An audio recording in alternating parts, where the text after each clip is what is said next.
உயிர்த்தெழுந்த இயேசு கிறிஸ்துவின் வல்லமை ஊழியங்கள் வழங்கும் வசனப் பெட்டகம். இயேசுவே கர்த்தர். இயேசுவையே தேவன் ஆண்டவரும் கிறிஸ்துவுமாக்கினார்.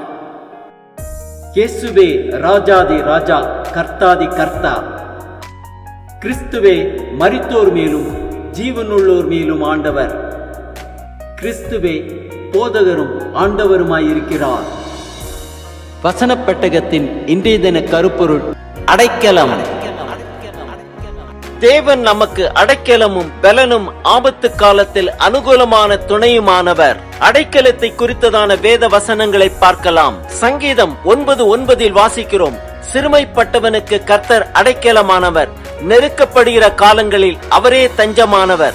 சங்கீதம் 18:2 வாசிக்கிறோம், கர்த்தர் என் கன்மலையும் என் கோட்டையும் என் இரட்சகரும் என் தேவனும், நான் நம்பியிருக்கிற என் துருகமும் என் கேடகமும் என் இரட்சண்ய கொம்பும் என் உயர்ந்த அடைக்கலமுமாயிருக்கிறார். சங்கீதம் 20:1 வாசிக்கிறோம், ஆபத்து நாளிலே கர்த்தர் உமது ஜெபத்தை கேட்பாராக, யாக்கோபின் தேவனுடைய நாமம் உமக்கு உயர்ந்த அடைக்கலமாவதாக. சங்கீதம் 28:8 வாசிக்கிறோம், கர்த்தர் அவர்களுடைய பலன், அவரே தாம் அபிஷேகம் பண்ணினவனுக்கு அரணான அடைக்கலமானவர். சங்கீதம் 31:2 வாசிக்கிறோம், உமது செவியை எனக்கு சாய்த்து சீக்கிரமாய் என்னை தப்புவியும், நீர் எனக்கு பலத்த துருகமும் எனக்கு அடைக்கலமான அரணுமாயிரும். சங்கீதம் 37:39 வாசிக்கிறோம், நீதிமான்களுடைய இரட்சிப்பு கர்த்தரால் வரும், இக்கட்டு காலத்தில் அவரே அவர்கள் அடைக்கலம். சங்கீதம் 46:7 வாசிக்கிறோம், சேனைகளின் கர்த்தர் நம்மோடு இருக்கிறார், யாக்கோபின் தேவன் நமக்கு உயர்ந்த அடைக்கலமானவர்.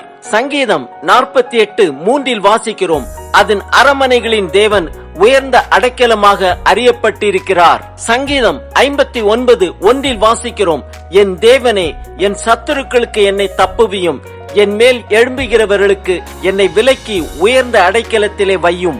சங்கீதம் 59:9 வாசிக்கிறோம், அவன் வல்லமையை நான் கண்டு உமக்கு காத்திருப்பேன், தேவனே எனக்கு உயர்ந்த அடைக்கலம். சங்கீதம் 59:16-17 வாசிக்கிறோம், நானோ உம்முடைய வல்லமையை பாடி காலையிலே உம்முடைய கிருபையை மகிழ்ச்சியோடு புகழுவேன், எனக்கு நெருக்கமுண்டான நாளிலே நீர் எனக்கு தஞ்சமும் உயர்ந்த அடைக்கலமுமானீர், என் பலனே உம்மை கீர்த்தனம் பண்ணுவேன், தேவன் எனக்கு உயர்ந்த அடைக்கலமும் கிருபையுள்ள என் தேவனுமாயிருக்கிறார். சங்கீதம் 61:3 வாசிக்கிறோம், நீர் எனக்கு அடைக்கலமும் சத்துருவுக்கு எதிரே பலத்த துருகமுமாயிருந்தீர். சங்கீதம் 62:2-7-8 வாசிக்கிறோம், அவரே என் கன்மலையும் என் இரட்சிப்பும் என் உயர்ந்த அடைக்கலமுமானவர், நான் அதிகமாய் அசைக்கப்படுவதில்லை, என் இரட்சிப்பும் என் மகிமையும் தேவனிடத்தில் இருக்கிறது, பலனான என் கன்மலையும் என் அடைக்கலமும் தேவனுக்குள் இருக்கிறது. ஜனங்களே, எக்காலத்திலும் அவரை நம்புங்கள், அவர் சமூகத்தில் உங்கள் இருதயத்தை ஊற்றிவிடுங்கள், தேவன் நமக்கு அடைக்கலமாயிருக்கிறார். சங்கீதம் 71:7 வாசிக்கிறோம், அநேகருக்கு நான் ஒரு புதுமை போலானேன், நீரோ எனக்கு பலத்த அடைக்கலமாயிருக்கிறீர். சங்கீதம் 90:1 வாசிக்கிறோம், ஆண்டவரே தேவரீர் தலைமுறை தலைமுறையாக எங்களுக்கு அடைக்கலமானவர். சங்கீதம் 94:22 வாசிக்கிறோம், கர்த்தரோ எனக்கு அடைக்கலமும் என் தேவன் நான் நம்பியிருக்கிற கன்மலையுமாயிருக்கிறார்.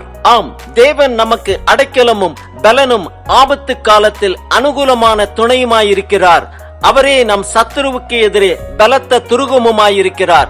எக்காலத்திலும் அவரையே நம்புவோம், அவர் சமூகத்தில் நம் இருதயத்தை ஊற்றி விடுவோம். சிறுமைப்பட்டவனுக்கு அவர் அடைக்கலமாயிருந்து நெருக்கப்படுகிற காலங்களில் அவரே தஞ்சமாயிருக்கிறார்.